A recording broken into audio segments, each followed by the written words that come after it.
This is the Discuss Metal Podcast with Bryan Patton of As the Story Grows. Hosted by Dan Terry. Presented by discussmetal.com.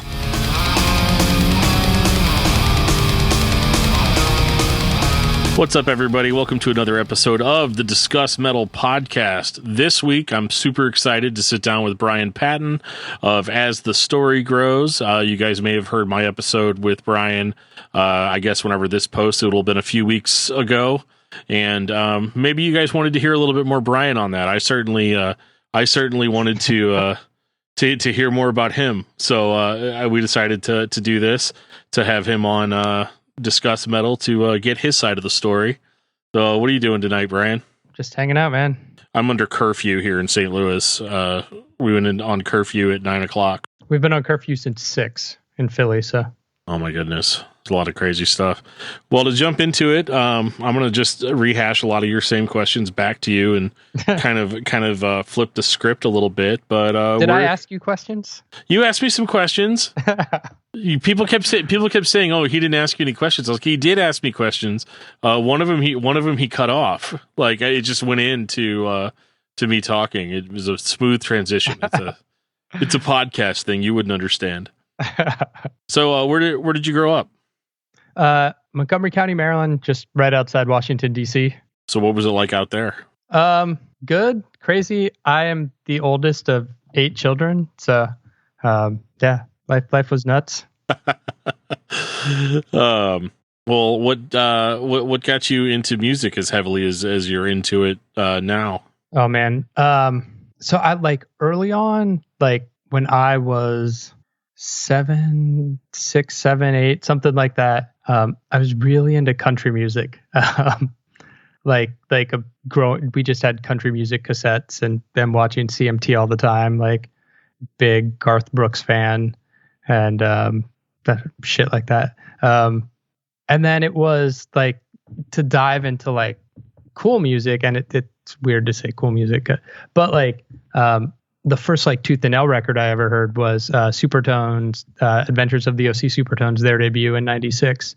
And as soon as I heard it, I was it was nothing I'd ever heard before, and I just immediately bought that record and bought Tooth and Nail Records. Let me buy every record on Tooth and Nail Records, because that's my personality. It was when I first heard Under Oath on Radio U, my dad, because I love music, got us a satellite so I could listen to Radio U. Christian radio station in Ohio, and on Fridays they had a metal show, and they played Under Oath the last, and I called up the DJ and I was like, "Who the fuck is this?" They're Christian station, so I didn't swear, but right. And he was like, "Under Oath the last," and I was like, "Okay." And the next day, whatever the search engine of the time was, it wasn't Google. I don't know, Angel File or AOL. I guess it would have been AOL. Popped in one of those CDs and dialed up some free internet. AOL, but found Under Oath and Take Hold Records and went to their MP3 page and downloaded every Take Hold Records MP3 on their mp3.com page, and then bought every record and hoodies from bands I liked. It was my personality was oh, I like that, and I'm going to deep dive and get into every single thing involving this music or this label or this scene. Well, the variety with a lot of that stuff too, was it the variety that kind of attracted you to it, in the sense of oh wow, so this is different than this thing. Was it just kind of a discovery thing for you, or was it just I don't know, I like this one thing from the label, hope maybe something else is going to sound like this? Yeah, it was I like the Supertones, and we went to Creation Festival that year because the Supertones played. I think Plank Eye played, Goaty Hook. And there were all the labels are there with Samplers and HM Magazine and 7 Ball Magazine. And so it was just this accruement of all this stuff and all this knowledge super fast. And then, of course, as people did, you'd open up the cassette tape or the CD and see who the band listed in their thanks. And you'd be like, all right, these are the bands they thank. Those are the bands I'm going to listen to now. So it's okay, they're thanking Unashamed. Let me go get the Unashamed cassette. They're thanking the Huntingtons. Let me get the Huntingtons record, right? Did you... as far as, because you're talking 96, 97, around this time. So, how far back did you go as far as some of these bands? Because some of these bands go way back. Was there ever like a disconnect between like, oh, maybe I went too far back? No. I mean, there were always bands I didn't like. Like, I was never a big Plank Eye fan of their early material. But I still owned it and still bought it and then tried it out. Because in those days, you would just buy things based off the label or based off the album artwork. I wasn't going on Spotify to listen to preview it. And then like, even like, there was a record store and I became friends with the guy. And they sold a lot of Tooth and Nail stuff. And he would always like, if I went Sunday, he would have the new releases on Tuesday for Tuesday. So on Sundays, he would let me preview and pre-buy the records before they came out. So like, you know, it was like the Tuesday before. It's so weird that I remember this. Stave Zaker Speakeasy and Starflyer 59's Everybody Makes Mistakes came out on the same day. And I know because that Sunday I got to listen and buy both of them, you know, 3 days early. Well, I know, you know, whenever I had gotten into hardcore and we talked about that, how I just was looking for heavier. But it sounds like you kind of were more open to the larger variety of different sounds. So you never had that tick of like, oh, how do I one up, you know, whatever I've heard with something heavier? Or was it just like all the experience for you? It was a progression for sure. Like, it started with the Supertones and then bands like Plank Eye and Goatee Hook and MXPX and way more into the punk and the rock, which got me into skateboarding, which transitioned, I think, like for heavy music, it started with POD's Brown album and then seeing POD on the Warriors tour. But at the same time, like, you know, 97 Reborn comes out and like the Reject video was playing and I had Songs from the Penalty Box Volume 1 with all the heavy music on there. So it was like, I wasn't searching for something heavier all the time. There were phases where it was like, I'm into punk rock more than hardcore. I'm into hardcore. Now I'm into metal. Now I'm into emo. Like that transition of just like, this is what I'm listening to right now. Now I'm super into hip hop. And it still happens as an adult where, you know, I'll listen to a bunch of emo records and like currently it's a bunch of hardcore in my life. So, well, no, that's cool. That's cool. You know, you and I have talked in the past about, you know, how your dad took you to concerts a lot in those formative years. So just kind of wanted to get into that a little bit and get your thoughts on, you know, some of the concerts that he took you to and how that dynamic worked between you two. Yeah, I think the first concert, because I was so into music, the first concert he took me to, there used to be north of where we lived, a Christian coffee house club called The Cave, and they would bring in hardcore and punk rock shows. And it was some Screaming Giant Records bands were supposed to be there. Jesse and the Rockers and Rod Laver. And Jesse and the Rockers couldn't make it, so it was Rod Laver and Redeemed, they were a Sofa Records band. And they were like metalcore in the vein of like Zao.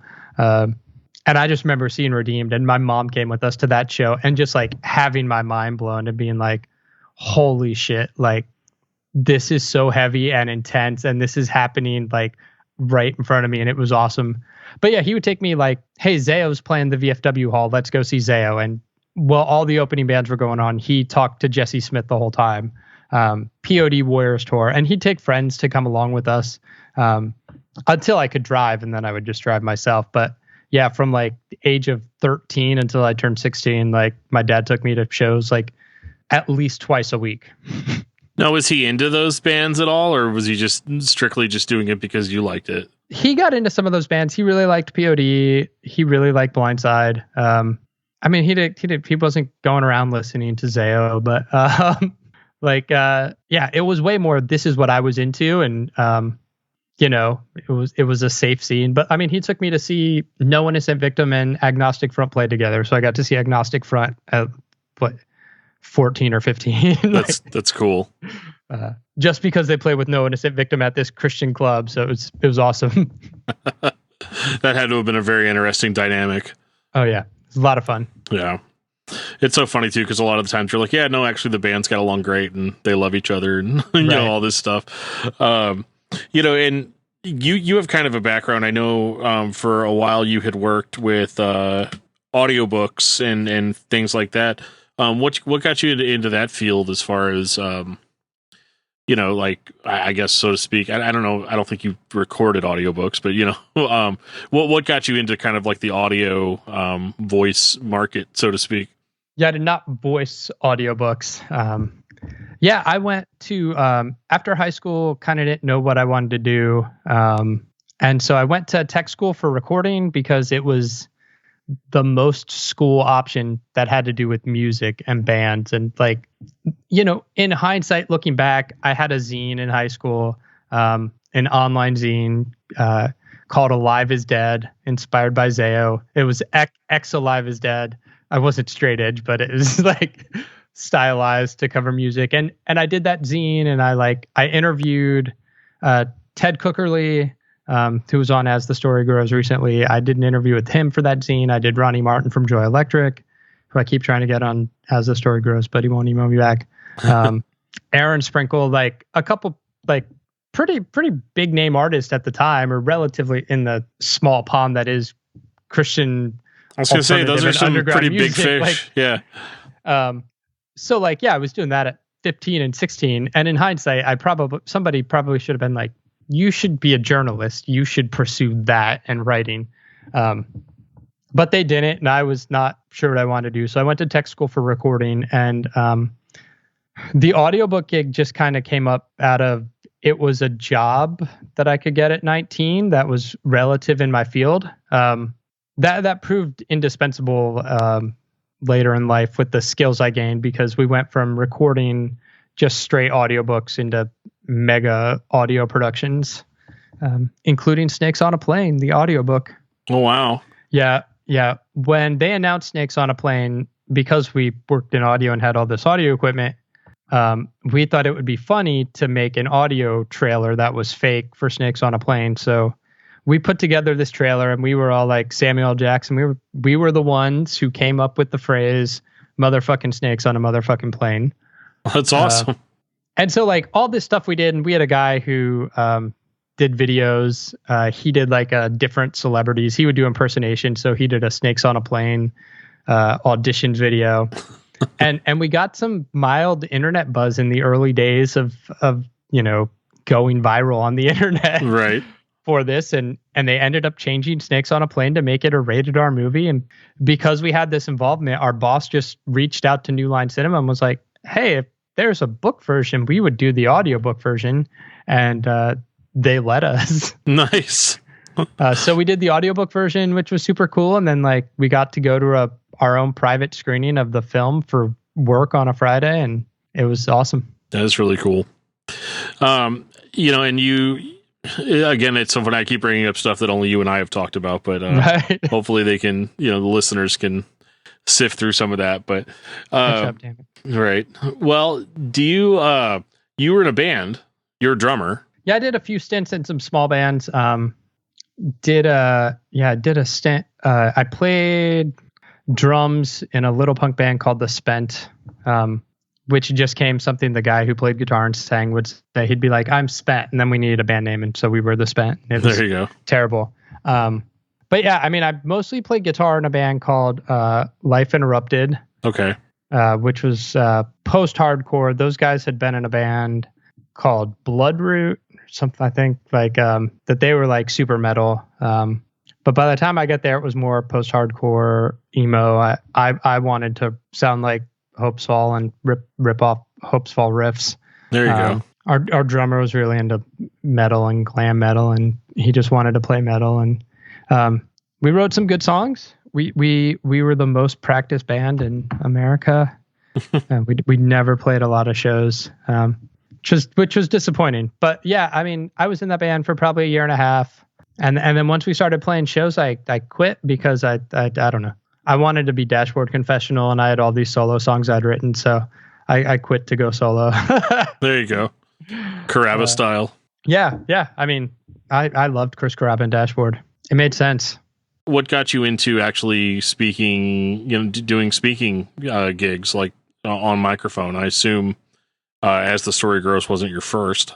Yeah, so I've been podcasting in some form for 11 years now. So when I was doing audiobooks towards the end of my run in that, we had decided to start a podcast for the company company was called Graphic Audio. We had decided podcasting was this new thing, then we were going to do a podcast, and it was very freeform and without ideas. But it was one of those things that was fun to do. And it was like, okay, it's my turn to podcast. So I'm just going to go and sit in a recording booth and hit record and just talk on mic and make things up and try to come up with things. And that was my first podcasting experience. At the same time, some friends of mine had a website that they were running called Washington Sports Jam, which was the sports site to talk about mostly the Redskins and Wizards in DC. And one day I was like, why aren't you guys talking about the hockey team? They're the only good team in DC. And they're like, well, you come on the podcast and talk hockey and you could be our hockey reporter. So I started covering the Washington Capitals, which was fun. And I just started appearing on their podcast to talk. And then the two of those guys, the guys who hosted it, one was in law school, the other one was married with kids. And they were like, we can't host this podcast anymore. And we're going to look for a new host. And I was like, well, I can do it. I got time. I got experience. I got equipment. I can host it. So that was my first hosting gig. Around the same time, in 2010, I started this radio show called The Meltdown, which was just, I was like, why can't there be a radio show that plays Deftones and MXPX and Mighty Mighty Boss Tones and, Jimmy Eat World and whatever, all in one place. Sure. And so I started that. Been doing that for 10 years now too, which is crazy. When you start things when you're 25, you don't expect to do them 10 years later. Yeah, absolutely not. I mean, everything when you're young is supposed to start, be in short 2-year runs. Yeah. Right. Or go somewhere. Right. Yeah. Well, there's that too. Bigger and it's just like, well, it's the same place it's been for 10 years, but it's like, I can't quit doing it because I'm like, I'll quit. And then I'm like, no, I have an idea and it'll be good. Right. So, how did you end up getting in touch with Travis and As the Story Grows? I met Travis at the Hey Mercedes Every Night Fireworks 15-year anniversary tour here in Philly. I had started listening to As the Story Grows. I really got big into listening to podcasts when I was training for a marathon. And As the Story Grows and Bad Christian and Urban Achiever were all kind of happening at the same time. And I added those into my catalog with like NPR podcast I was already listening to. And I worked in public radio at the time. So I was already a fan of As the Story Grows. And I went to this Hey Mercedes show by myself because that's what I do.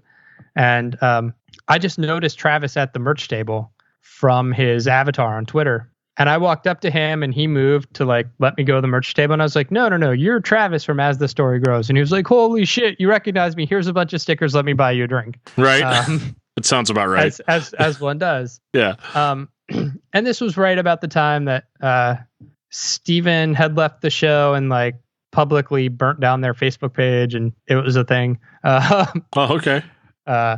So I was just talking to Travis and like, yeah, we just connected that night and he hit me up on Twitter and I was like, in that conversation, he said he hated editing the podcast, that it was not his favorite thing to do. Sure. And I was like, well, I could edit it. I got time. I can help you out if you need it. And he was like, oh, why? And I was like, seems like it would be a cool thing to do. Like, yeah, I'll give you a hand, help you out. Sure. And he said he'd let me edit the Ryan Parrish episode. And he was like, okay, you know what you're doing. You're good to go. And yeah, we had a good working relationship. It's cool. And then it wasn't too long after that. I want to say maybe a year or so. I remember this distinctly because I woke up at like 4:00 in the morning to go to work, and I was like trying to stay awake or whatever. And a new episode of As the Story Grows popped up on my feed, and and it was it was like an oh thank God moment. Like I have something to listen to while I drive to work, and it was an interview. I think it was with oh my God, it's escaping me. Mike Porter. Mike Porter. Yep. That was the first one I did. Yep. And I was like, wait, who is this? Like I didn't know, I was like, who is and it was funny because there was no explanation at all. No. It was literally just like, yeah, welcome to the next chapter of As the Story Grows. And I listened to that because I mean, obviously a big 6 Feet Deep fan and Bradson, and all that. Did he just, I guess, just hand it over to you one day and be like, hey, can you do this one for me? Or Yeah. So yeah, it was a journey to that point. Yeah, I had been doing editing, and over that time, we did some pretty big anniversary episodes. We did the Advent of a Miracle 20th anniversary episode, which was a little disappointing because we didn't get all the interviews we wanted for that. But over that point, we did the Reborn episode, where Travis gave me like 6 hours worth of audio interviews, and I pieced it together the way I did. It's something I'm super proud of, and I wish I had time to do more of those because it was a beast of an episode to work on, but it was super cool to do. Oh yeah, dude, it was all star. It was all star cast, and that's one of the best episodes that exists of the podcast. I think so. I'm super pleased with how it came together. And also along the way, Travis had a guest. I can't remember who it was. Doesn't matter. Travis didn't know anything about them. So he was like, hey, do you know anything about this band? And I was like, yeah. And so I gave him all the questions to ask, essentially. And at that point, I was like, well, if I'm going to contribute, and Travis kept saying he wanted me to contribute more, to do more in the show. And so I was like, well, if I'm going to try to book guests, I'm going to reach out and tell people I'm a producer because I'm giving Travis questions. I'm with the Living Sacrifice. We did the Braid episode. I was like, I'm in a producer's role at this point. Right. So I'm going to pat myself on the back and give myself a title. So it's not just a random person loosely affiliated with the show emailing people. Sure. So I booked Clank for Travis. I was bitter that he did that interview and left me out of it, but that's okay. Oh my God, dude. Clank is so much fun to talk to. It was great. Yeah. But yeah, I booked Mike Porter and Travis. I don't remember if he couldn't make it that night, but he was like, it's yours. Do it. I don't care. And that's how that came up. That's awesome. And so I think I did like 3 before taking over as host. It was Mike Porter, Matt Traxler, also from Branson and Steadfast Records, and Neil Samoy, who was in Stavesacre.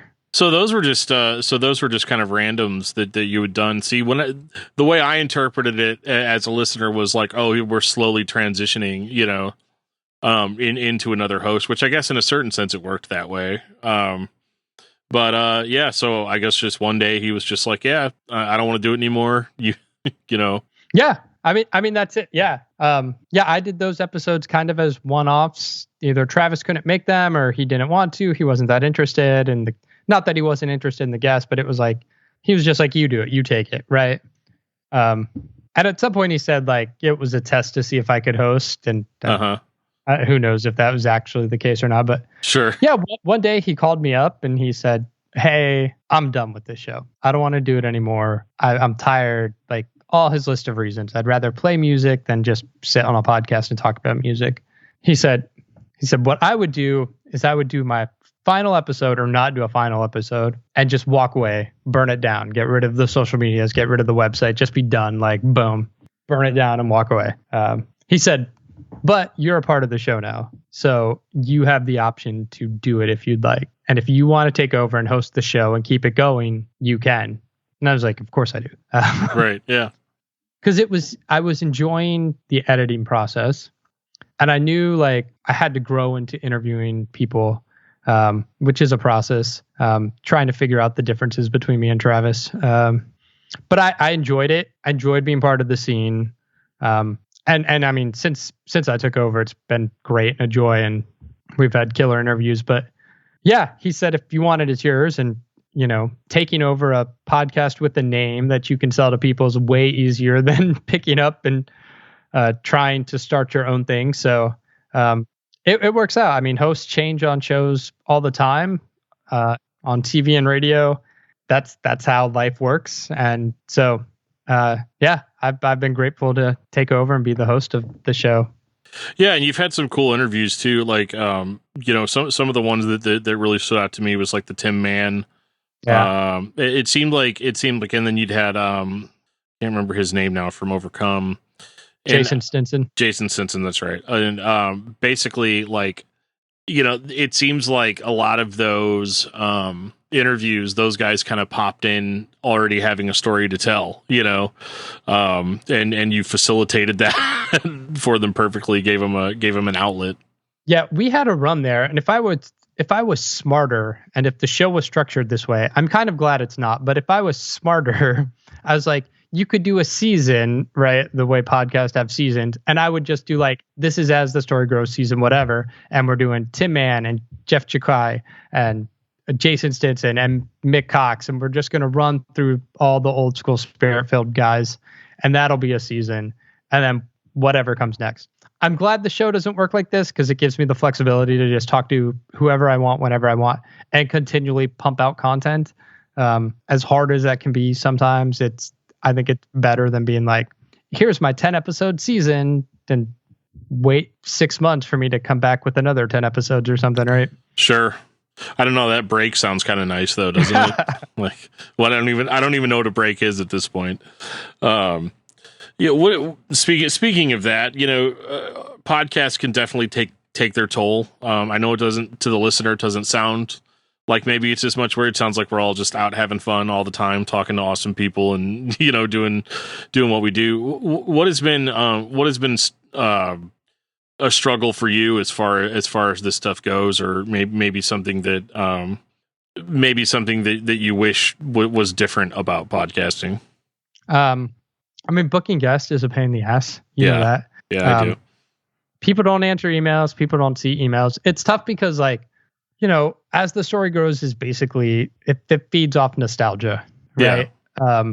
So you're searching for people on Facebook or Instagram or LinkedIn or whatever. And that is how you're trying to find and hit people up. It's like, okay, I got this guy's Facebook page. I'm going to send him a message that's going to go into his request folder that he's probably not going to see. And I got to cross my fingers. So it's good when you have people recommend and hook you up with phone numbers. But booking sucks, man. Booking is the worst. There's so many cool people. And I'm like, if they would just look in their emails, we could have amazing guests all the time. Yeah.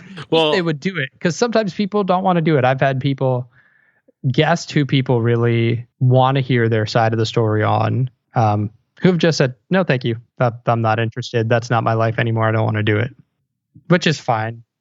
Disappointing, but fine. I get it. Yeah, totally. And if I can throw one thing out too, is the amount of people that tell you yes and then just go completely radio silent after that. Oh my God. Yeah. Yeah. That's just like, oh my goodness. And it's not like all gloom and doom. I mean, it's one of those things where people always say things like, oh, you have such great guests, or you this and this and this and this. And you're like, oh man, if you could see how many emails I've sent out, you would think that you'd be blown away by the type of guest that could potentially come on the show.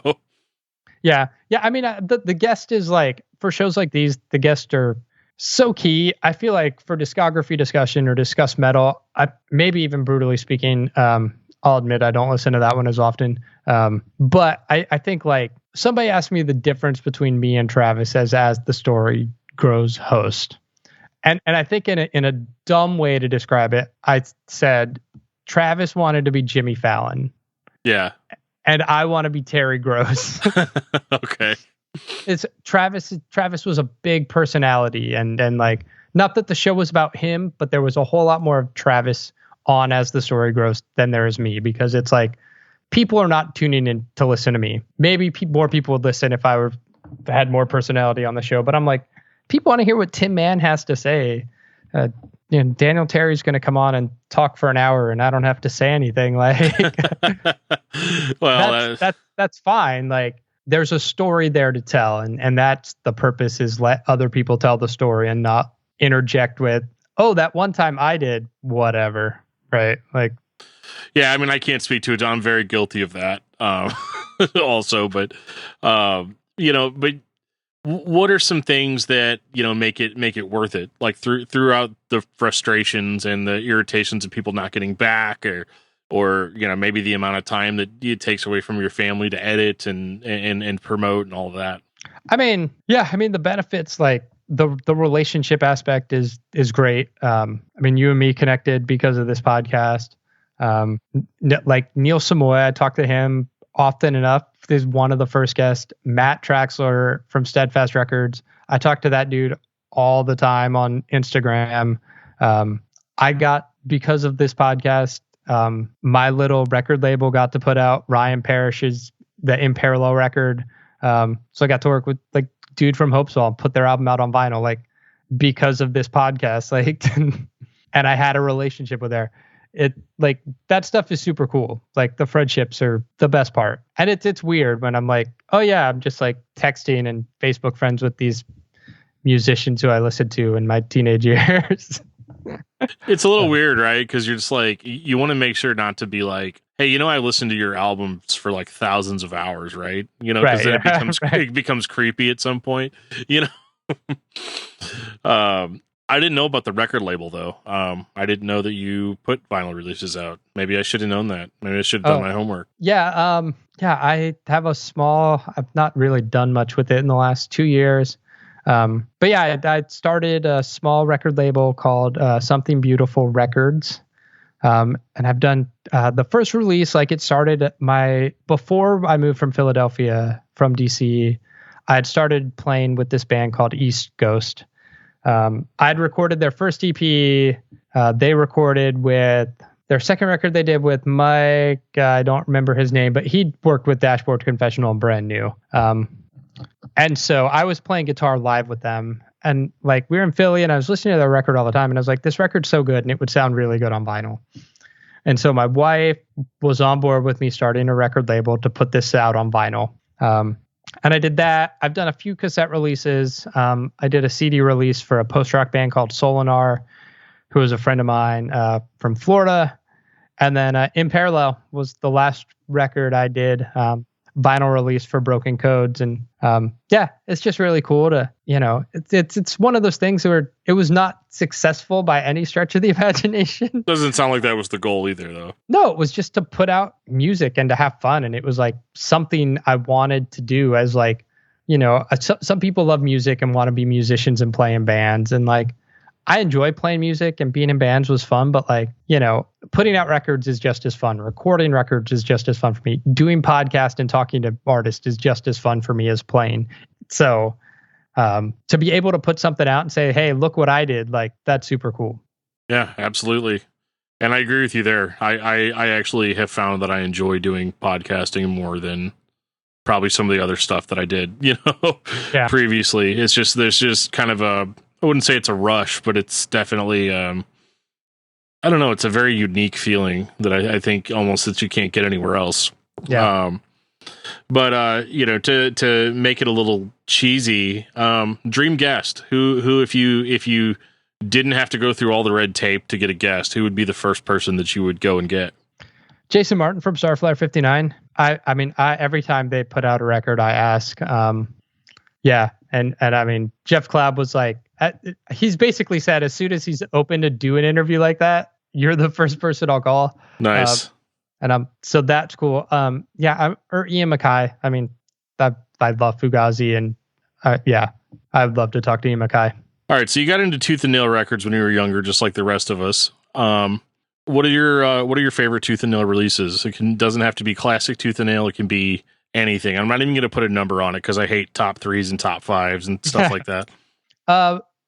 Stavesacre Speakeasy is tops for sure. I mean, after all this time, what is it, 20, 21 years now? It's been a minute. It still gets me, man. Those songs still hit hard, and the lyrics are great, and that one still tops. Living Sacrifices, The Hammering Process never gets old. Big MXPX fan, big Starflyer 59 fan. Roadside Monument released 3 killer records. Driver Hates Watermelon. Oh my God, I love that record. It's so good. Oh my God, it is so good. I wish they would have released more. I mean, for newer-ish stuff, I mean, Beloved, Failure On, Dead Poetic, New Medicine. I mean, like, yeah. Oh, that's awesome. New Medicine, that was one of my...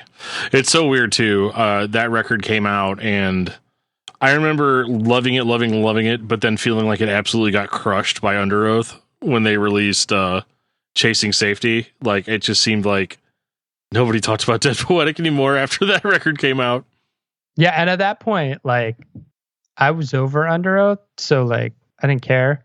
I saw Dead Poetic live right after they signed to Tooth and Nail. It was Further Seems Forever, Narcissist, and then Tooth and Nail's two newest signings, Dead Poetic and Me Without You, and it was a bonkers show. Oh, that does sound incredible. Now, that wasn't the first time you saw Me Without You, was it? That was, yeah. Okay. They had just signed to Tooth and Nail.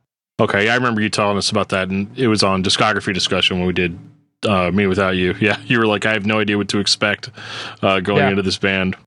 Yeah, and then I saw them, they played with Norma Jean a short while later, and that show was crazy because Norma Jean had just released Bless the Martyr, and they knocked out the power to the church 30 seconds into I used to hate car accidents, I used to hate cell phones, now I hate car accidents. Yeah. It was like 30 seconds and like the power went out, and they tried like 3 times and then they knocked out power to the whole block. Oh my goodness. It was amazing. That's insane. The almighty Norma Jean, everybody. There you go. That's incredible. Go ahead. No, I just said the hype is real. Oh, the hype is very real with Norma Jean. Yeah. I could go on and on for hours about Norma Jean, and I have, so we'll move on. What advice do you have for anybody that's starting off a new project or a new podcast or anything like that? Is there anything that you've learned that you feel would be integral to somebody that was starting a podcast tomorrow? Because you know somebody is. Do whatever you want, man. Just like, I mean, it's terrible advice, but like, do something that you enjoy and that you like. I mean, I've done a bunch of podcasts over the last 11 years. I had a religion and politics podcast I hosted for 2.5, 3 years. That sounds terrifying. It was a lot of fun until 2016. I bet. And then it was terrifying, and we ended up burning a lot of bridges. But yeah, I mean, I did that. It was fun. I tried a baseball podcast for a little bit because I'm a huge baseball fan, and it just got boring talking to the microphone and no other people about baseball. Me and my wife will occasionally do a podcast for like a date night, just where we just rank movies or stupid stuff. Just have fun, do what you want.